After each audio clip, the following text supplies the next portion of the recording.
১/১১ তত্ত্বাবধায়ক সরকারের সময় শেখ হাসিনা ও খালেদা জিয়াকে রাজনীতি থেকে সরিয়ে দিতে যেসব চেষ্টা হয়েছিল সেগুলোকে -2 ফর্মুলা বলা হয়ে থাকে। কিন্তু পরিবর্তিত পরিস্থিতিতে বাংলাদেশে আবার -2 ফর্মুলা ভূতের মতো ঘাড়ে চেপে বসতে যাচ্ছে বলে ইঙ্গিত দিচ্ছেন বিএনপির নেতারা।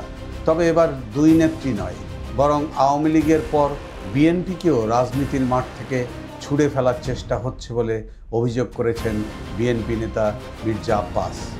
বিএনপি হোঁচট খেয়ে, বিএনপি জেল খেটে, বিএনপি গুম হয়ে আমাদের অভ্যাস হয়ে গেছে। আমাদের আর কোনো ভয় নাই, আমাদের আর কোনো সমস্যা নাই ইনশাআল্লাহ। বিএনপির স্থায়ী কমিটির সদস্য মির্জা আব্বাস অভিযোগ করেছেন, আওয়ামী লীগের পলায়নের পর বিএনপিকেও রাজনৈতিক অঙ্গন থেকে সরিয়ে দিয়ে বাংলাদেশকে রাজনীতি শূন্য করতে দেশি বিদেশি মহলের প্ররোচনায় আবারও একটি নতুন -2 ফর্মুলা সক্রিয় হয়েছে। গভীর উদ্বেগ প্রকাশ করে মির্জা আব্বাস বলেন, সেন্ট মার্টিন দ্বীপ, খাগড়াছড়ির সাজেক ও নিউমোরিং কন্টেইনার টার্মিনালকে কেন্দ্র করে অশুভ উদ্দেশ্য সাধনে সচেষ্ট মহলগুলো দেশের সার্বভৌমত্ব ও জাতীয় স্বার্থের বিরুদ্ধে একটি গুরুতর ষড়যন্ত্রে লিপ্ত। মির্জা আব্বাস বলেন, কিছু রাজনৈতিক দল বিভিন্ন অজুহাতে আসন্ন জাতীয় নির্বাচনকে ভিন্ন খাতে প্রবাহিত করার মাধ্যমে এমন চক্রান্তকারীদের ফাঁদে পা দিচ্ছে। অন্তর্বর্তী সরকারের প্রধান উপদেষ্টা অধ্যাপক মোহাম্মদ ইউনূস ঘোষিত ফেব্রুয়ারির মধ্যে জাতীয় নির্বাচন না হলে দেশকে বড় ধরনের খেসারাত দিতে হবে বলেও সতর্ক করেন বিএনপির এই জ্যেষ্ঠ নেতা।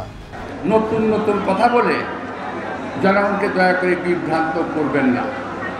এই পিআর পদ্ধতির পিছনে উদ্দেশ্য আছে।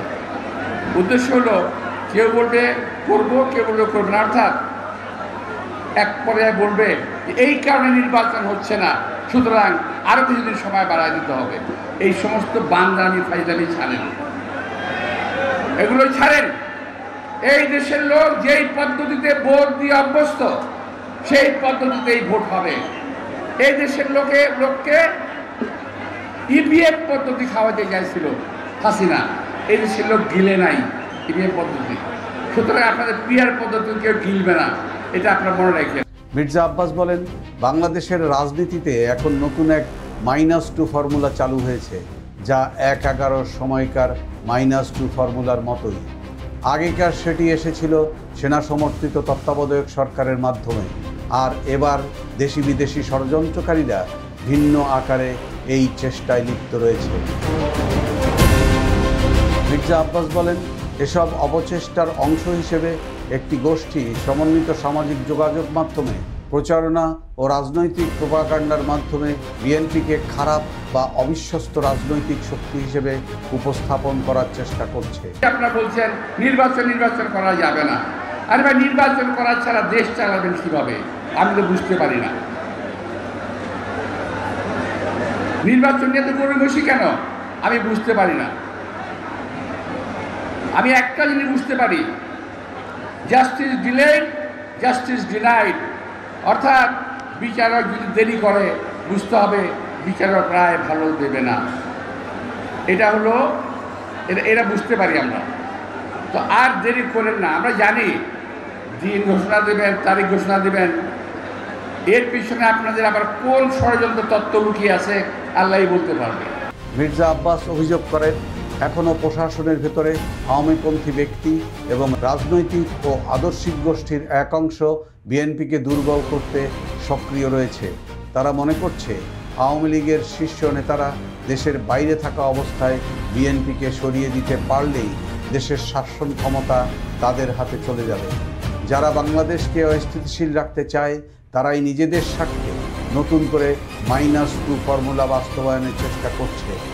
১/১১-তে এটি এক রূপে এসেছিল, তখন একটি সেনা সমর্থিত সরকার ছিল। এখন আওয়ামী লীগ ক্ষমতার বাইরে থাকায় ভিন্ন ধরনের বিএনপি ফর্মুলা চালানো হচ্ছে। আমরাও একটি ঐক্যবদ্ধ বাংলাদেশ চাই, যে ঐক্যবদ্ধ বাংলাদেশের মাধ্যমে বিদেশি প্রভুত্ববাদকে রুখে দেওয়া যাবে, এই দেশের স্বাধীনতা সার্বভৌমত্বকে রক্ষা করা যাবে, এই দেশে মানুষের গণতন্ত্রের অধিকার অর্জন করা যাবে। কারা এর পেছনে রয়েছে এমন প্রশ্নের জবাবে মির্জা আব্বাস বলেন, শয়তান নানা ছদ্মবেশে আসে। একই দেশি বিদেশি মাস্টার মাইন্ডরা নতুনভাবে -2 ফর্মুলা বাস্তবায়নের চেষ্টা করছে। আমি এখনো মনে করি নির্বাচনকে তারা সুষ্ঠুভাবে না হওয়ার জন্য যত প্রক্রিয়া আছে তারা সেগুলো করার চেষ্টা করবে। মানুষকে বোঝাবে যে বিএনপির বিরুদ্ধে ভুল বুঝাবে তারা মানুষকে। কিন্তু বিএনপি 17টা বছর আন্দোলন করেছে, আমরা দরকার পড়লে আরও 17 বছর আন্দোলন করব। বিএনপির স্থায়ী কমিটির এই সদস্যের মতে এই প্রচেষ্টার উদ্দেশ্য একমাত্র বিএনপিকে দুর্বল বা সরিয়ে দিয়ে দেশের রাজনীতিতে নিজেদের স্বার্থ নিয়ন্ত্রণ করা। এই পরিকল্পনার পেছনে দেশি বিদেশি ষড়যন্ত্রকারীরা সক্রিয়। আমি একটি গুরুত্বপূর্ণ দলের কথা বলতে চাই। আমরা দাম দিই, আমাদেরকে দাম না দিলেও আমরা দাম দিই। সকল রাজনৈতিক দলের প্রতি আমাদের শ্রদ্ধা আছে। সেই দলটির কথা বলতে চাই যে তারা বিএনপি যেটা বলে তার উল্টোটা তারা করতে চায় সব সময়। অথচ এরা কোনোদিন দেশের মন্ত্রী মিনিস্টার হওয়ার স্বপ্ন কখনো দেখতে পারে নাই। এরা একটা পরগাছার মতো অনেকটা, কখনো আওয়ামী লীগের ঘাড়ে পাড়া দিয়ে মন্ত্রী হন, আবার কখনো বিএনপির ঘাড়ে সওয়ার হয়ে মন্ত্রী হন। মির্জা আব্বাস বলেন, এমনকি কিছু রাজনৈতিক দলও এই সুরে সুর মিলিয়ে বলছে বিএনপি এখন সেই একই পথে এগোচ্ছে যা এক সময় আওয়ামী লীগ অনুসরণ করেছিল। সম্প্রতি ইউএনবিকে দেওয়া এক সাক্ষাৎকারে এসব কথা বলেছেন বিএনপির স্থায়ী কমিটির সদস্য মির্জা আব্বাস। ভাইরে ভাই, আমরা তো এখন পর্যন্ত ভোট দেওয়া শিখলাম না। আমাদের 15 বছরে আমাদের নতুন প্রজন্ম, আমরা যারা পুরনো আছি, আমরা ভোট দেওয়া ভুলে গেছি। নতুন প্রজন্ম ভোট দিতে শিখে নাই। আর তাদেরকে আপনারা পিয়ার শেখান, আগে ভোট দেওয়া শেখান। আগে ভোট দেওয়া শেখান, পরে পিয়ারের কথা বলেন।